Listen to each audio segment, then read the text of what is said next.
Hi, I'm Jane Whitney. Welcome to the Common Ground podcast.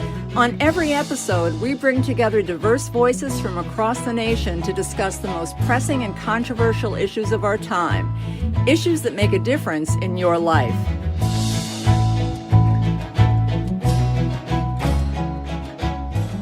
Hi, I'm Jane Whitney. Thanks for joining us for the season premiere of Conversations on the Green. It may feel like a lifetime, but it's only been months since a deadly virus turned our world upside down and forced us to make changes in our lives that we never dreamed possible. Today we're going to explore whether a global pandemic that's caused so much suffering could actually emerge as a bridge to a better future. And here to help us do that are three distinguished guests. We're absolutely delighted to have with us presidential historian for CNN and best-selling author Doug Brinkley, bioethicist and former policy advisor for the Obama administration, Dr. Zeke Emanuel, and two-time Pulitzer Prize-winning New York Times columnist Nick Kristof. We're very, very grateful to have you all here today. Thank you very much. We're going to be talking about how you see life after COVID-19. But first I want to start with where we are, and I want to start with you, Zeke. From the get-go of this pandemic, we were really never given a straight story about how dangerous it was. There was a lot of magical thinking involved. In other words, we didn't always get the science and the facts.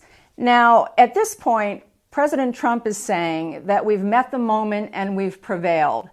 On the other hand, epidemiologist from Yale, Greg Gonsalves, says that right now we're in the throes of genocide by default. Two pretty big extremes. Can you give us a sense of what the science says about where we are right now? Those are pretty big extremes, and we are in the early stages of this pandemic. And I think you said it does feel like a lifetime in the United States since we've sort of taken action. It's been 10 weeks, and if you want to push back, it's been 4 months since it's been on the shores here in the United States. We have about 86,000 plus deaths, and millions of people are infected. Exactly how many, we don't know for sure. And it's going to persist longer. We haven't turned the corner. It may be going down. It's a little hard to say, because if you take the American numbers and you extract New York, where it is going down, it's probably still rising in the country. But it may flatten out over the summer because of the combination of weather and being outdoors, which makes transmission harder. But almost every epidemiologist is predicting a recurrence in the fall when we move inside and the weather gets more fortuitous for viral transmission. And that's, I think, going to be a problem. We are going to see a second wave. That's inevitable. And so we're going to have another resurgence and an increase of death, which is, I think, very problematic. We don't know how many resurgences we're going to have. The flu pandemic of 1918, 1919, and 1920 had 4 very distinct peaks. The second peak was the largest, and the second to largest was actually the 4th peak. So we're probably in for another long haul, and until we get a vaccine, we're going to, be under this cloud. And it is a cloud. It's up. I mean, one of the things which I think people find hard is it's very unpredictable. We know that it focuses on elderly people with comorbidities, but clearly people who have no comorbidities, are not elderly, are susceptible to serious complications and even death. Nick, in the last couple of weeks, you've written 2 jarring columns. First of all, about how the death count has been severely undercounted. You, at this point, feel that we're well past 100,000 American lives lost. And you presented compelling data for that. You've also written about how you think that the virus is really winning at this point. Now, we do see the confirmed cases are declining. Do you still see the virus as winning? I think we've made some progress since I wrote The Virus is Winning. Now I'd say we're fighting it out. But I do think that there's a gulf between a lot of the public perceptions and that of epidemiologists in a couple of ways. One is that there are a lot of armchair epidemiologists out on Twitter who are absolutely confident about what's going to happen down the road.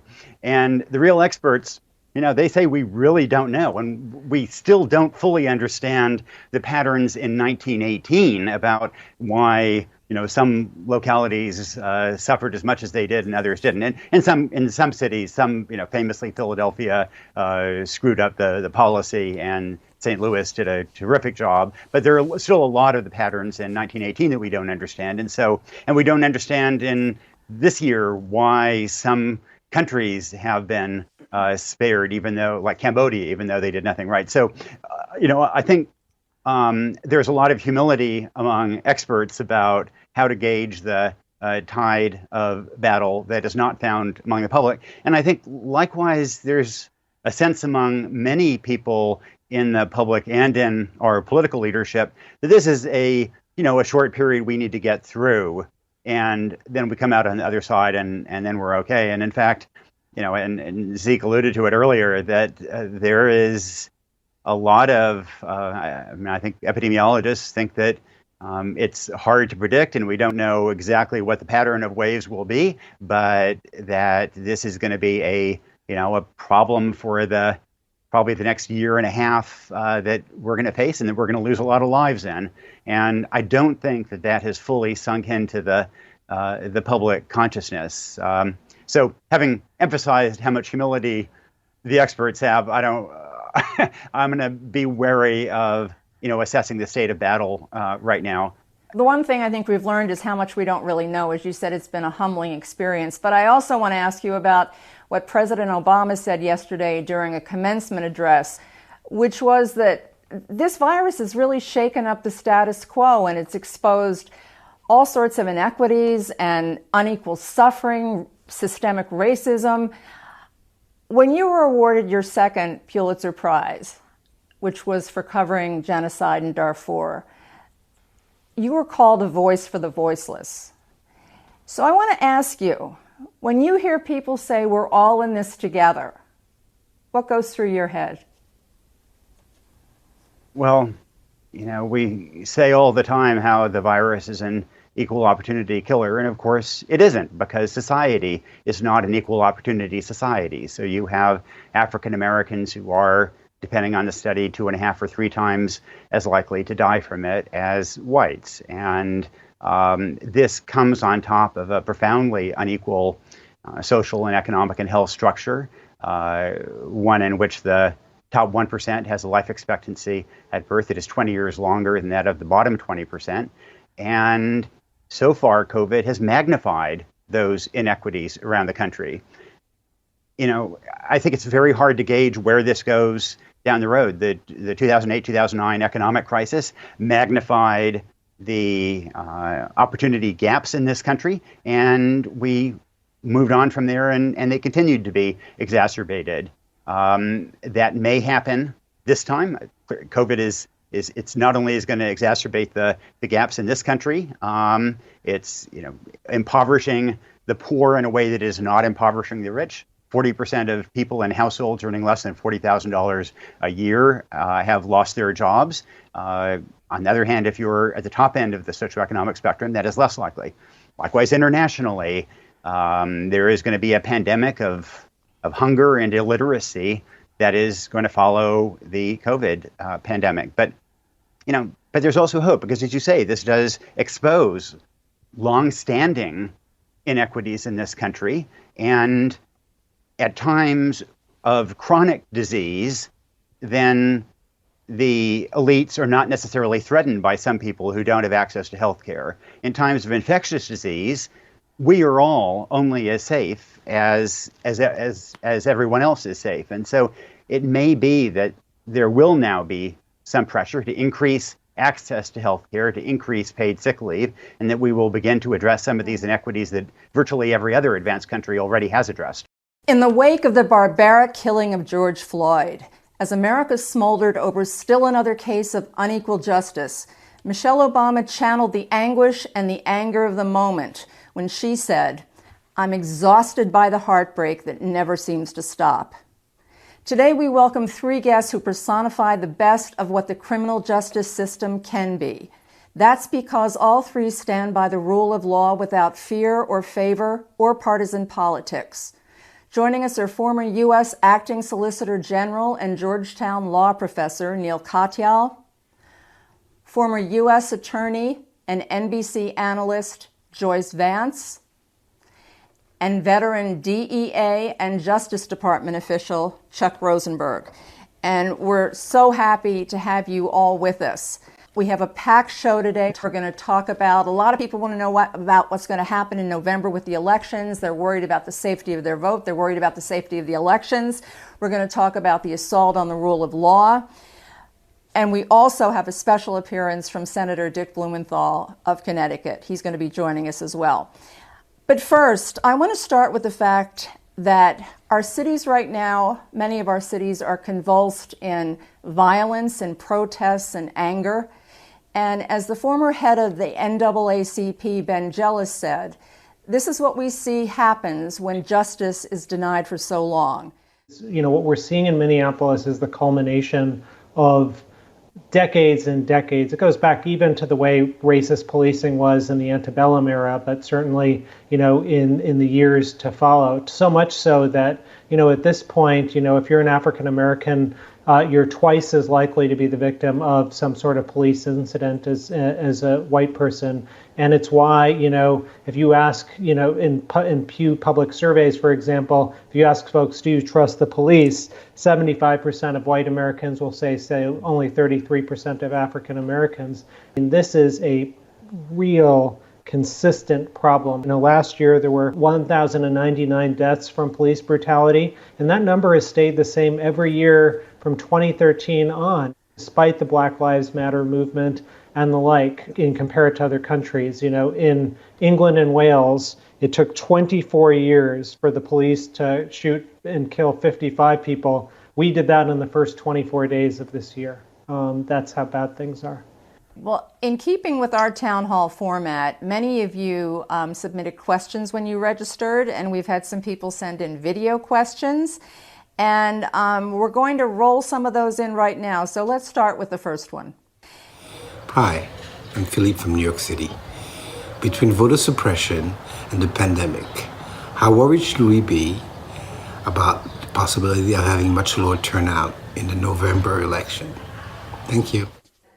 Chuck, I'm going to ask you to handle that if you would. The question is about, you know, the pandemic obviously has caused all kinds of tertiary problems, and basically people are very fearful about how turnout is going to be depressed, especially because mail-in voting is not particularly popular with this administration. So how concerned do you think people should be about the turnout?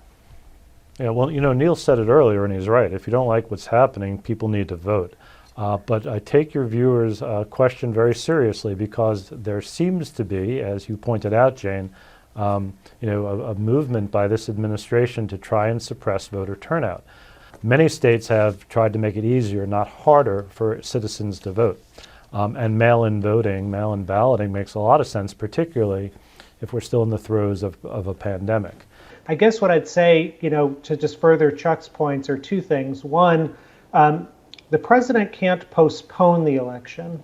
You know, I think there's some talk about, because of coronavirus, he might try and delay the November election. Constitutionally, legally, he can't do that.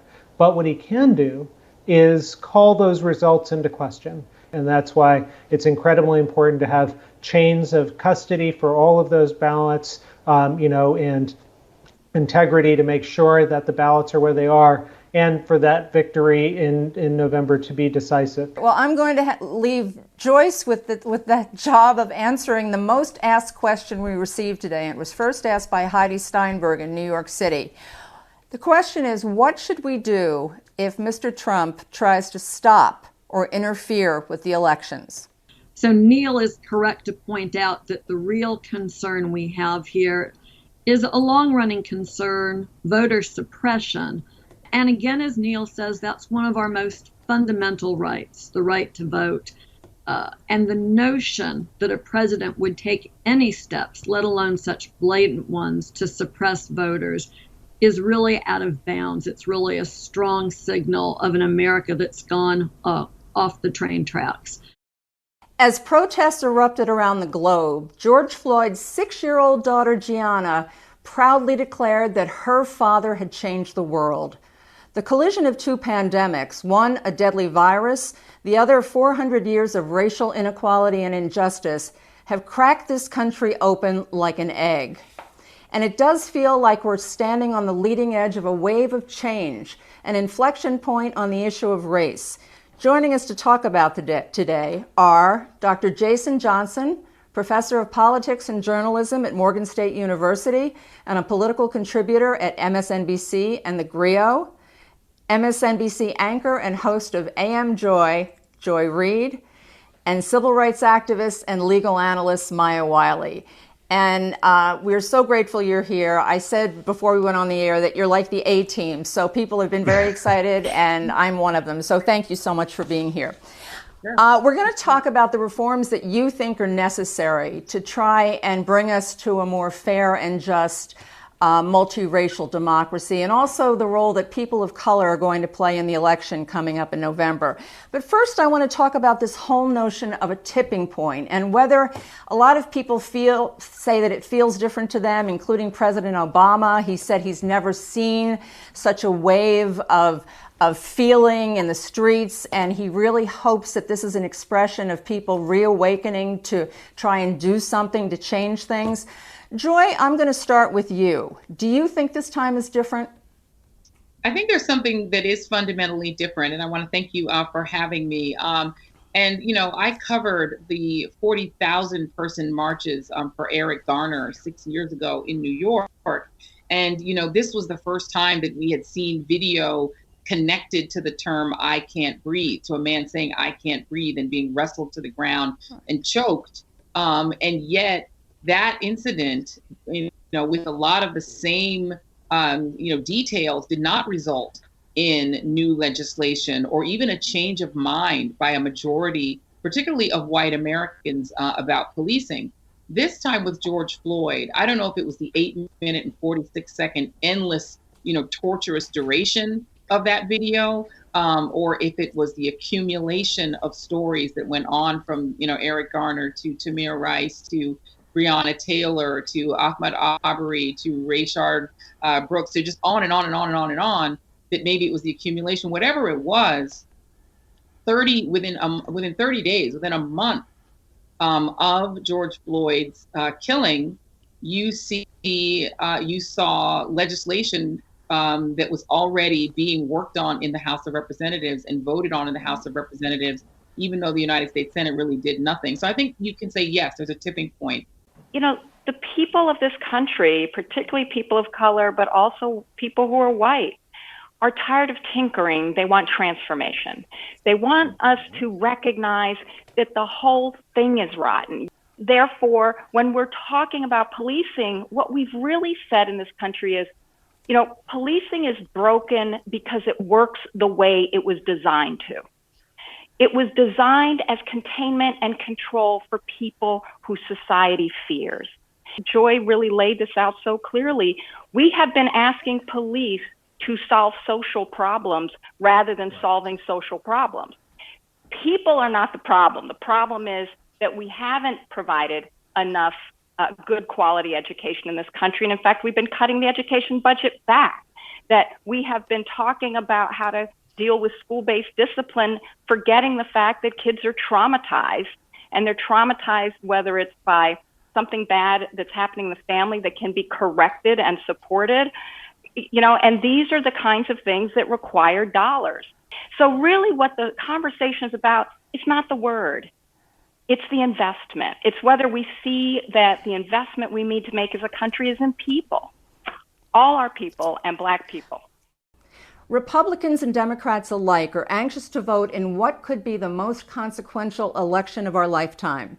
Today we'll talk about the state of the race and fast forward through the next 100 days to share predictions about who might win. Here to help us do that are three of the best in the business. Senior CNN commentator and chief strategist for the 2008 and 2012 Obama presidential campaigns, David Axelrod.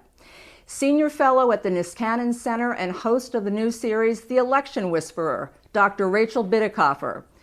And NBC News national political correspondent and master of the legendary Big Board, Steve Kornacki. We are so grateful to have all of you with us.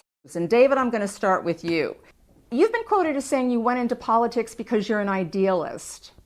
I have to ask you, after the last 3.5 years, are you still an idealist?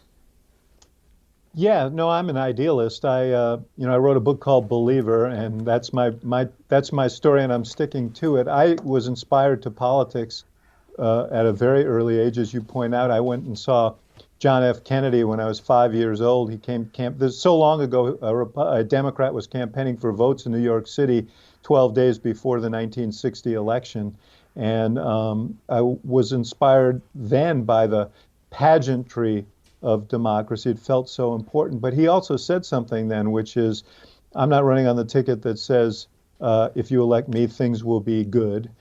He said, being an American citizen in the 1960s is a hazardous occupation filled with peril, but also hope. And we will decide in this election which path we take. And that's sort of the way I think about politics. Politics is the instrument that democracy hands us to grab the wheel of history and turn it in the right direction. It doesn't mean that you always win or that the wheel always is turned in the right direction, but you always have a chance to correct that course. And it's a very vital process. So, yeah, there's been a lot to be depressed about, but there's also a lot to be energized by. And I still believe in this process. David, the red flags on the whole notion of voter suppression, meddling, interference, shenanigans. We've had people who have written to us and said they're going to steal the election. The anxiety about him not leaving, if Mr. Trump, if he's defeated. There's a huge cloud. But let's start with the voter suppression. What do you think? Look, I think voter suppression has been a factor in recent elections. It'll be a factor here, but it's going to be magnified by all the uncertainties around voting that are created by COVID-19. We don't know, how many polling places are going to be open in many of these communities. We've seen particularly in communities of color, polling places shut down.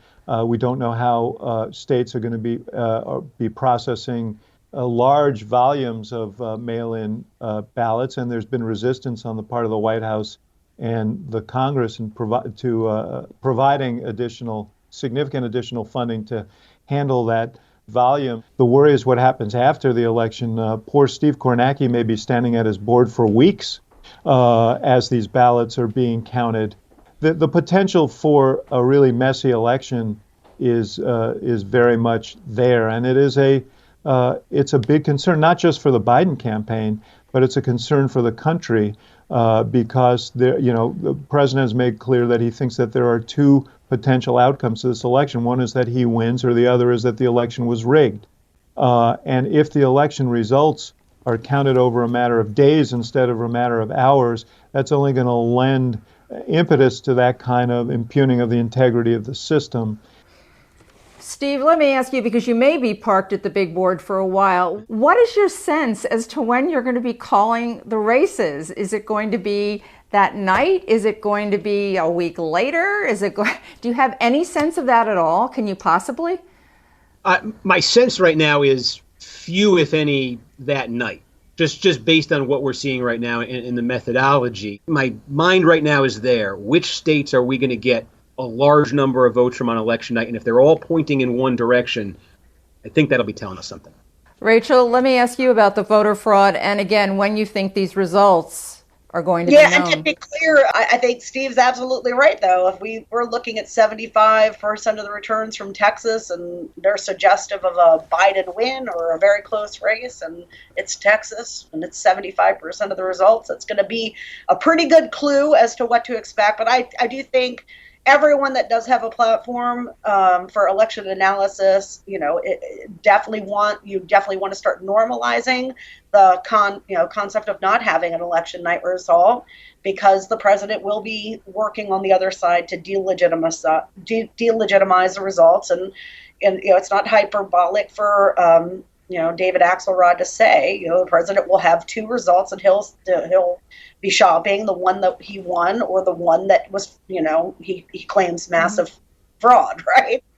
At this point, because we are almost out of time, for those who really have lost faith and are verklempt and are clutching the pearls, the Democrats and the Republicans who feel that there's going to be cheating and there's whatever they think, what's your best pitch as to why people should vote?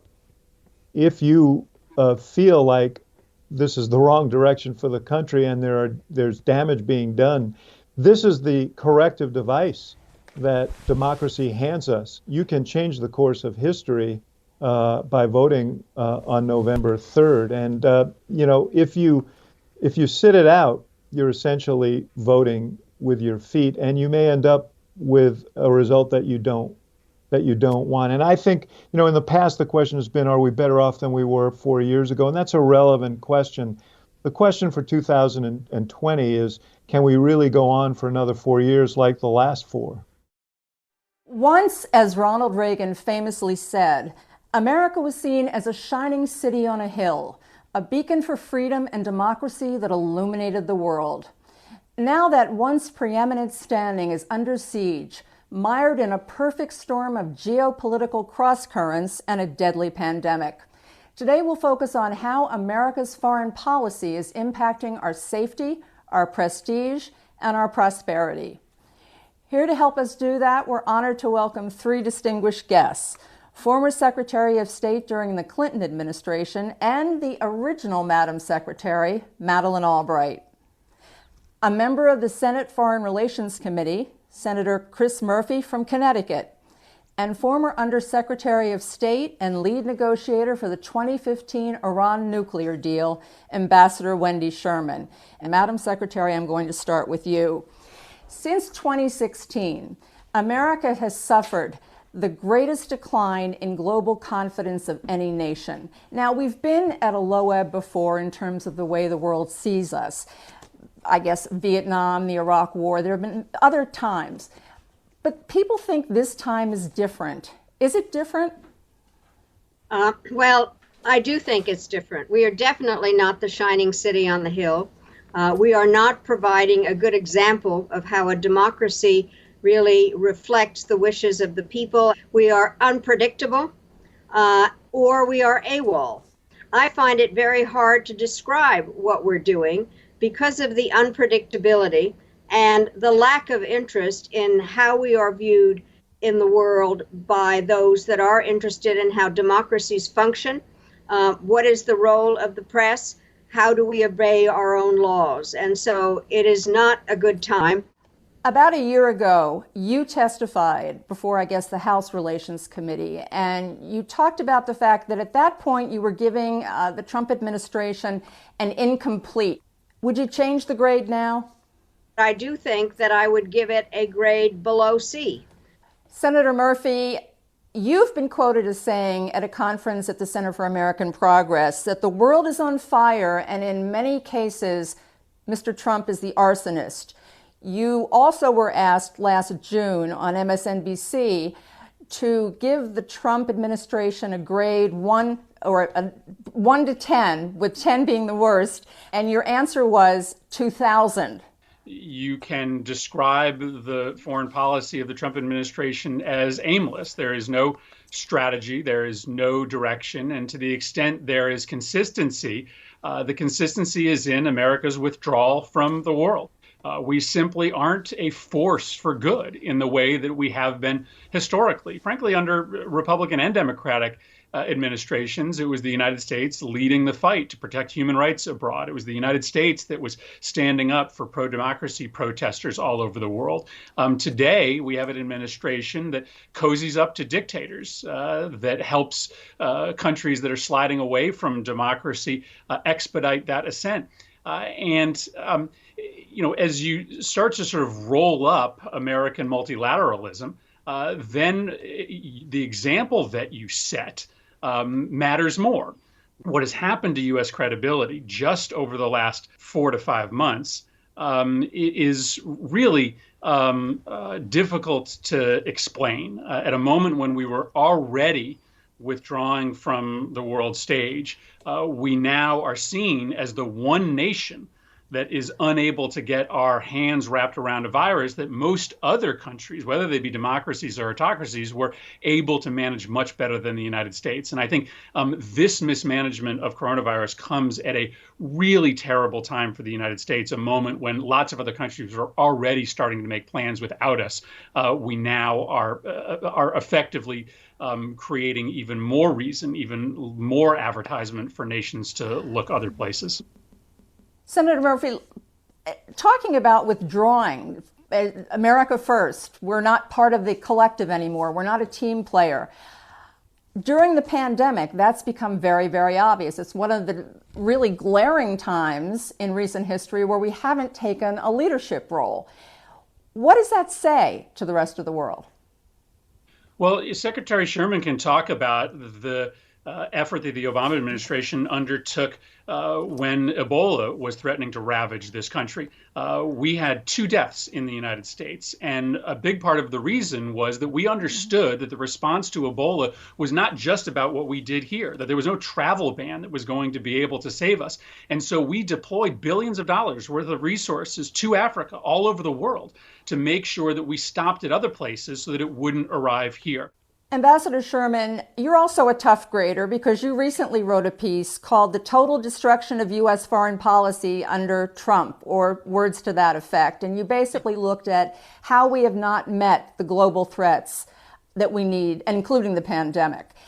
I have to ask you, though, Donald Trump was elected by a lot of people because they saw him as a disruptor. They saw him as somebody who was going to take on this notion that we are the world's policeman. So the question becomes, is there any upside to his particular style?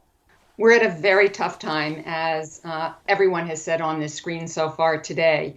People are in a very anxious place, and they do want to focus on our country more than they want to focus abroad. And I think we all understand that. But what my colleagues have pointed out is because we don't think about the rest of the world, we end up hurting ourselves. We invest abroad to take care of us. We invest abroad because we want to make sure that conflict doesn't draw in our blood and treasure, that we don't have to send our young men and women abroad to fight in wars or to create conflicts.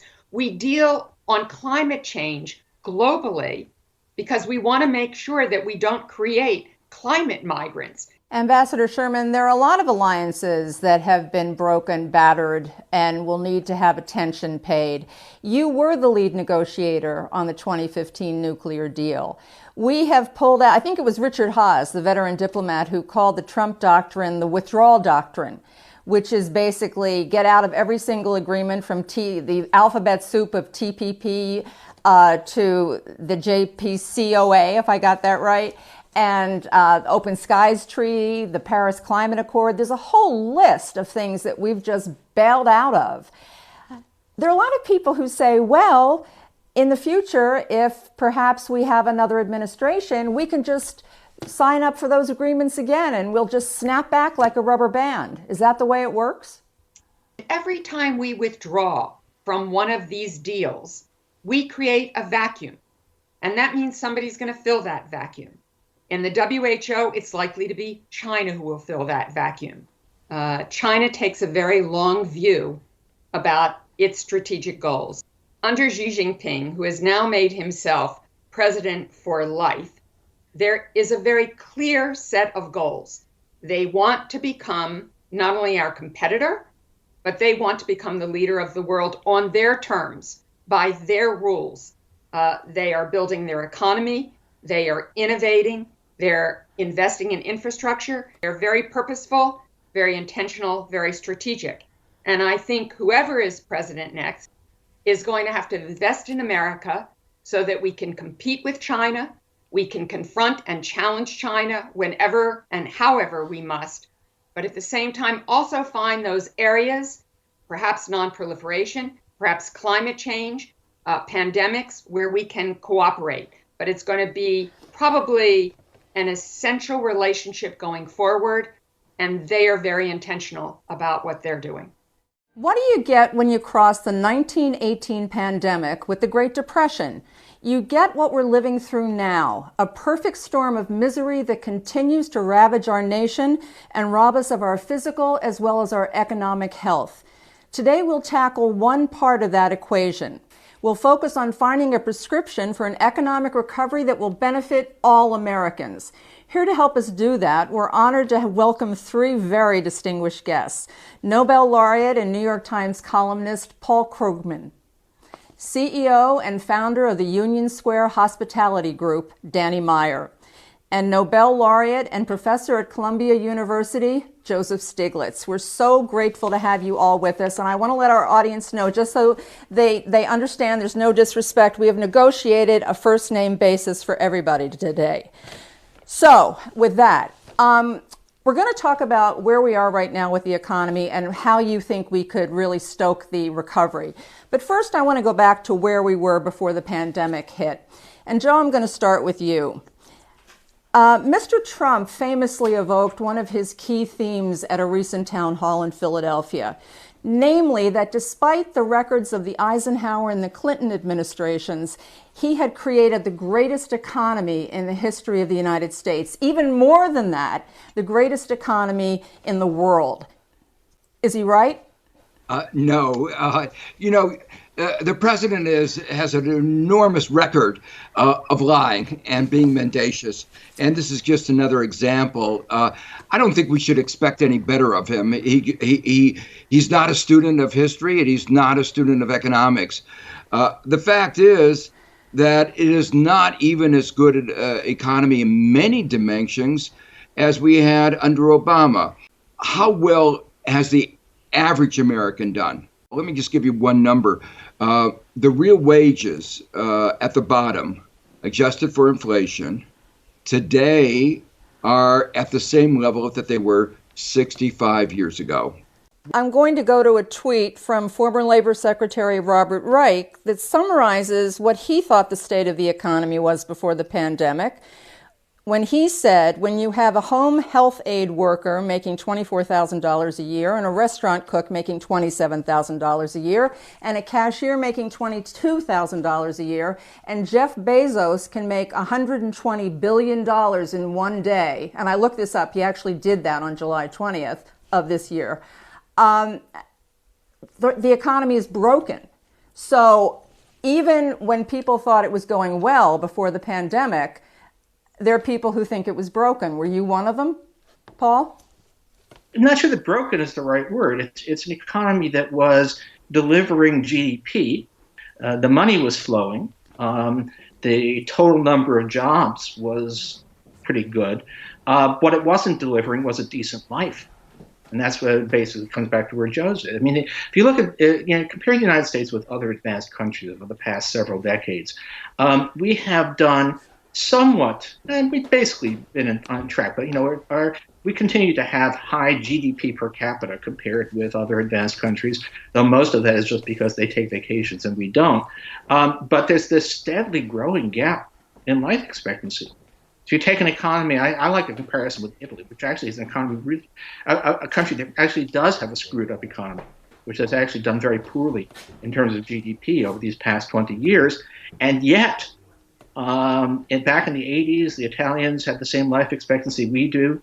Now they live 4.5 years longer than we do. So America is pretty good at generating profits, pretty good at generating GDP, but it's really terrible at generating a decent quality of life or even at keeping people alive.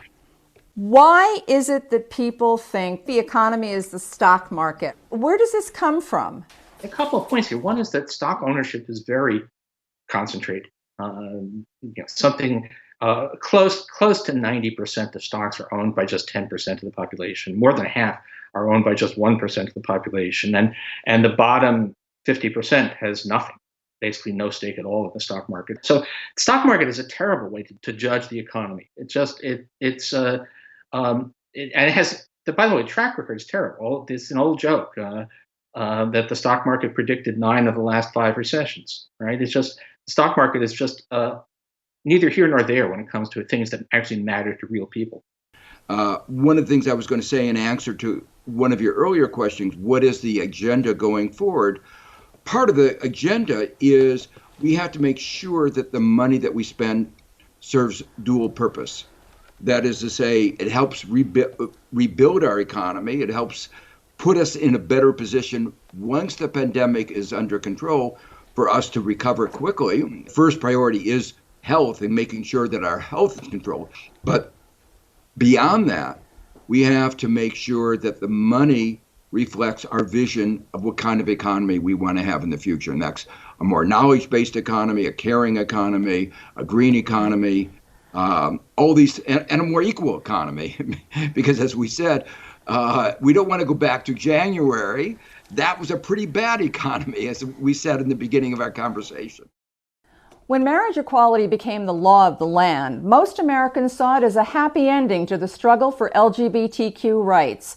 But under the Trump administration, LGBTQ protections have been stripped away in plain sight. Now fear abounds that a new Supreme Court could roll back hard-won rights, including same-sex marriage. Here to talk about the fight for LGBTQ equality, our former presidential candidate and author of the new book, Trust, America's Best Chance, Mayor Pete Buttigieg. Washington Post columnist and MSNBC analyst, Jonathan Capehart, Congresswoman Sharice Davids, and delegate to the Virginia State House, Danica Roem. We are so grateful to all of you for being with us today. We're really excited about this show because all of you in your way are trailblazers. And before we start talking about the renewed struggle that we're probably going to see to make sure protections stay in place and that we fight for new ones, I want to talk about your successes. And Pete, I'm going to start with you. You ran for president, and people would say, I love this guy. I love this guy. But is America ready for a gay president? So I want to ask you, how much of a role do you think that your sexual orientation played in the race? We didn't really have much of a playbook to go off of that would tell us what to expect. So all I knew was that I had to come into this race as my real self. It was going to be too much work to try to be anything else. And I knew it was important to own and celebrate my identity, who I was, my marriage, my amazing husband, who I really enjoyed sharing with the country, and having so many people fall in love with him the way I did. And at the same time, we couldn't allow this to swallow or define a race that was designed to be about everybody. And I think the thing that even I couldn't have guessed was how the way I talked about my own search for belonging in my community and in my life wound up helping us have a message about belonging that spoke to so many LGBTQ people in America, but also spoke to people who had a totally different experience, but some kind of parallel or related struggle. Sharice Davids, who is the Congresswoman from Kansas's 3rd District, is joining us, and she is the first lesbian Native American to be elected to Congress. She came in during this historic 116th Congress, the Blue Wave. Sharice, you have a law degree from Cornell. You are a professional in the mixed martial arts. I have no idea what that means, but it sounds really impressive. And you represent a district that I assume is not a hotbed of activism for LGBTQ people. So I want to know what your strategy was to win in Kansas. Well, that's a really great question. You know, first of all, I think that, Pete, when he was talking about showing up, being who you are and being authentic, I think is a huge piece of that. You know, I think that I had a lot of faith in the people here in this district because of my own experience and because of the way that I've seen progress happen in Kansas, is that, folks want to know that you're running for office to help. Danica? You were also a first because you were the first openly transgender person to be elected to a state house in this country.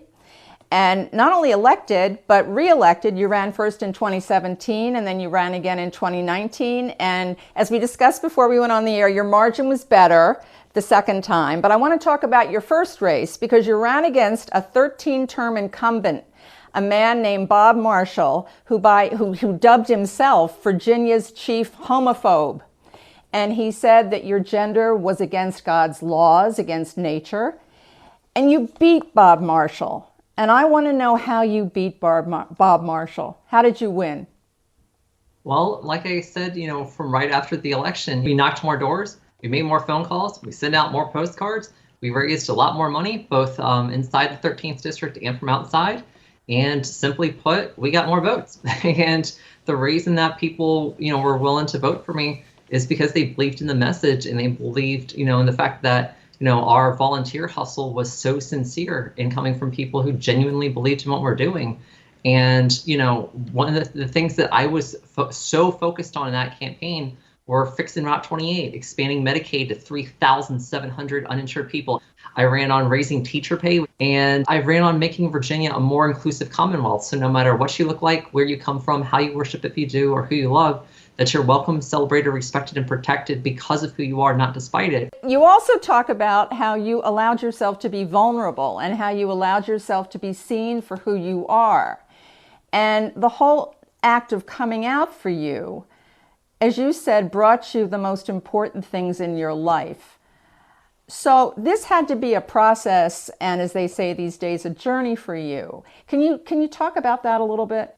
Sure. And when I get asked about hey, when did you come out? The thing is, coming out was a 14-year-long process from the time I first told anyone anything even related to being LGBTQ until I changed my byline from the newspaper I was writing for in 2015. So it was a long process, but I think maybe what a lot of the people who are on this call today, have in common here is we understand what that internalized struggle is like. We understand what it means to have to come to terms, not necessarily just with who you are, but the expectations of who you're supposed to be set by other people. When you hear her talk about that, is that something you relate to? Well, sure, because coming out is a process, as Pete mentioned at the beginning of the conversation.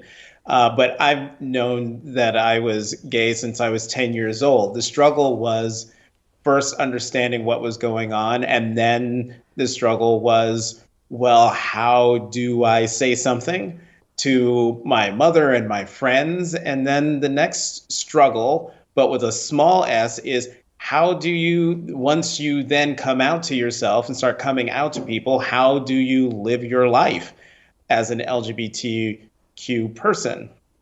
For me now, the struggle has gone from understanding who I am and coming out to ensuring that the rights that I enjoy as a result of the Supreme Court expanding the definition of who we are as Americans, ensuring that that stays true.